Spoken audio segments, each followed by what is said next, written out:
आगे थोड़ा जगह पता बैठेगा। कुर्सियाँ ले लो ये लोग। आगे मत आइएगा,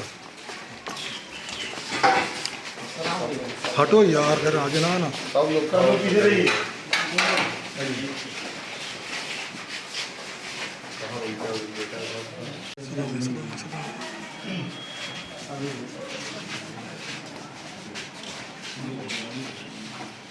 को लेकर के 18 तारीख को जाता, साथ में कोई महिला पुलिस नहीं थी। मैं गाँव में ले गई थी, गाँव वालों को ले गई थी, तो उस दिन हमको धमकी दे दिया, बोला कि अगर आपकी तरफ फंक्शन हुआ था वहाँ पर ले गया। उसके बाद ले जाने के बाद हमारा एक फोटो लिया, फिर अपने साथ एक सेल्फी लिया, फिर उसके बाद एक वीडियो बनाया। तो हमारे गांव के वहाँ लोग मौजूद थे। महिला पुलिस की साथ नहीं सर, कोई नहीं था, सिर्फ हमको अकेले नहीं बैठा था, उसमें 4-5 लोग से और था। फिर उसके बाद बोला गांव वालों ने इकट्ठा करके दिख रहे थे, जब वो फोटो मिल रहा था तो वो ऐसे साहब बोले कि क्यों आप लोग आगे खड़ा रहे, गवाही दोगे आप लोग, चलो हटो सामने से। फिर उसके बाद इतना कहकर फिर हम खड़े हो गए। फिर बोला कि चली जाओ अपने साधन से, अब वहाँ से। तो मैं अपने साधन से वहाँ पे घर चली। 17 तारीख को 18 तारीख, 17 तारीख को गई प्रार्थना पत्र लिखवाने के लिए, मुकदमा दर्ज करने के लिए। तो बोला कि जैसे जैसे उसमें प्रार्थना पत्र में मैं लिखा हूँ, उसी तरह इकबाल अहमद के हमारे साथ बड़गो के प्रधान है और पूर्व प्रधान कारी साहब थे और हमारे बड़े पार्टी प्रधान, बोला कि जैसे जैसे इस प्रार्थना पत्र में लिखा है उसी के आधार पर लिखना, तो से का भी मत बनाना। हाँ, जैसे जैसे लिखा है उसी तरह लिखना। और हमारे साथ जब लोग 17 तारीख को गए, आप किसी बड़े अधिकारी के पास नहीं गए? नहीं सर, उस दिन तो नहीं। मैं सर, अगर हमारे पास अगर कोई गार्जियन होता तब ना मैं किसी के पास जाती। बताइए सर। हमारी टीम में कोई वकील है? जी आए। देखिए, सबसे पहले तो मैं जिस तरीके की घटना हुई है और मृतक के घर के लोगों ने जो आरोप लगाया वो बड़ा गंभीर आरोप है। मृतक एक मामले को लेकर के पैरवी कर रहा था थाने में। जिस तरीके की बात उनके घर के परिजनों ने मुझे बताई है, 15 अगस्त को सुबह 8 बजे उनको बुलाया जाता है। वो अपनी दोपहिया वाहन से जाते हैं और शाम तक उनकी वापसी नहीं होती है। 16 तारीख को सुबह 4 बजे उनकी बेटी के नंबर पे फोन आता है किसी अज्ञात नंबर से कि तुम्हारा बाप है, तुम्हारा भाई है, कौन है, इसको आकर के लेकर के जाओ। तो बाद में उनकी डेड बॉडी मिलती है। पुलिस ने डेड बॉडी को अपने हिसाब से उसको पैक करा करके पोस्टमार्टम करा के दे दिया। और मृतक की दोपहिया वाहन कहां से मिलती है? पुलिस थाने से, जैसा कि आरोप है उनके घर के लोगों ने मुझे बताया। चाबी किसके पास? HSO साहब के पास। 17 तारीख को जनाजा होता है। जब मिट्टी को नहलाया जाता है तो उसके हाथ और पैर टूटे हुए होते। 16 की शाम को।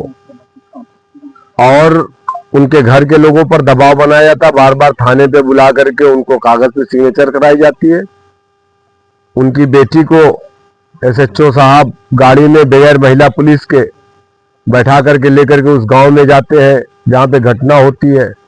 वहां पर फोटो खींचते हैं। उस लड़की ने कहा कि मेरी भी सेल्फी उन्होंने अपने साथ लिया। ये सब क्या है? ये तो ज्यादती हो रही है ना। ये गोरखपुर है। हमें तो उम्मीद थी कि ये योगी आदित्यनाथ जो हमारे प्रदेश के CM है, मुख्यमंत्री हैं, ये उनका अपना जिला है। खैर वो तो उत्तराखंड के रहने वाले हैं, लेकिन शिक्षा दीक्षा तो यही हुई है ना। तो यहां तो नाइंसाफी नहीं होगी, लेकिन मैं देख रहा हूं कि नाइंसाफी है। खैर, हमने जो भी दिया, जो भी मदद की, वो काफी नहीं है और हमने लीगल टीम का गठन कर दिया है। जनाब सिराज खान साहब हमारे यहाँ पर वकील साहब हैं, यहाँ पे बैठे हुए हैं। इनकी पूरी जो टीम है वो मिल करके इस मुकदमे की पैरवी करेगी और इसमें जो भी कानूनी मदद है फ्री ऑफ कॉस्ट इन्होंने ऐलान किया है। ये बैरिस्टर असदुद्दीन ओवैसी साहब के सिपाही है सब। इस मुकदमे को बहुत मजबूती के साथ हम लोग लड़ेंगे और आगे की जो भी कानूनी प्रक्रिया है वो आप वकील साहब से बात करके जान सकेंगे, वो आगे लेकर के उसको बढ़ाएंगे इंशाल्लाह। और बाकी ज्यादा जानकारी के लिए हमारी जो लीगल टीम इलाहाबाद की हाई कोर्ट की है, उनसे मैंने संपर्क करा दिया है। जो भी चीजें उनके मशवरे से ये लोग अपनी टीम को लेकर के आगे बढ़ेंगे, इस मामले की पैरवी करेंगे। इसमें किसी को बख्शा नहीं जाएगा। कानून से ऊपर कोई नहीं है, ना मैं हूं, ना SHO साहब है, ना कप्तान साहब है। हमारे देश में कानून है और उससे ऊपर कोई नहीं है और इंशाअल्लाह दूध का दूध पानी का पानी होगा। आप देखिए, ये जो प्रकरण हुआ है इसमें एक ऐसी घटना सामने आई जिसमें थाने से गाड़ी और चाबी बरामद होती है और ये मसला नया नहीं है। इस तरह कई घटनाएं घट चुकी हैं। अभी एक विशाल सिंह हत्याकांड हुआ था जिसमें देवरिया में एक लड़के को शाहपुर थाने से ले जाया गया और देवरिया में ले जाकर पैर में गोली मारा गया था, जिसके संबंध में हम लोगों ने लड़ाई लड़ी। जिसके संबंध में हम लोगों ने वीडियो फुटेज तलब करने की कोशिश की, बाकी रिपोर्ट तलब की, तो पता चला कि शाहपुर थाने पर SOG की टीम आई थी, वहां से रजा को ले गई और ले जाकर देवरिया में गोली मारी। इसके संबंध में हम लोगों ने लड़ाई लड़ा और 7 दिन के अंदर उसकी बेल 302 के मामले में कराया हम लोगों ने और हम लोगों की वहां जीत हुई। उसमें करणी सेना वाले भी लगे, कई लोग लगे, लेकिन इंसाफ की जीत हमेशा होती है और 7 दिन के अंदर उसकी बेल हुई 302 की। हाईकोर्ट ने कहा कि सर्कमस्टेंशियल एविडेंस है, केवल नाम आ जाने की रजा खान है या फैज है तो उसको जेल भेज दिया गया। अब पैर में गोली मारी गई, लेकिन इंसाफ चूंकि होना है तो वो बाहर आया।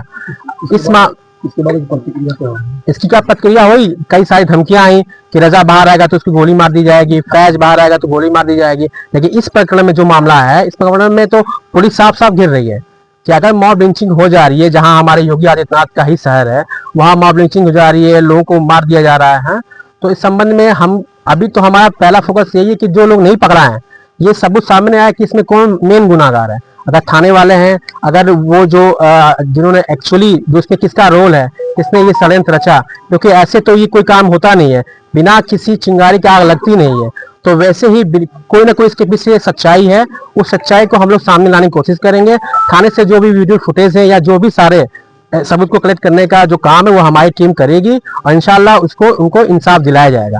बाकी जो है वो तो हमारी जो पार्टी MM पार्टी है वो जो भी सहयोग करेगी वो कर रही है। हम लोगों द्वारा, MM पार्टी द्वारा, असदुद्दीन ओवैसी साहब के द्वारा, हम लोग उनके सिपाही हैं। हम लोग पूरी कोशिश करेंगे कि इनको हर तरह से इंसाफ दिलाया जाए और इंशाल्लाह हम लोगों की जीत होगी।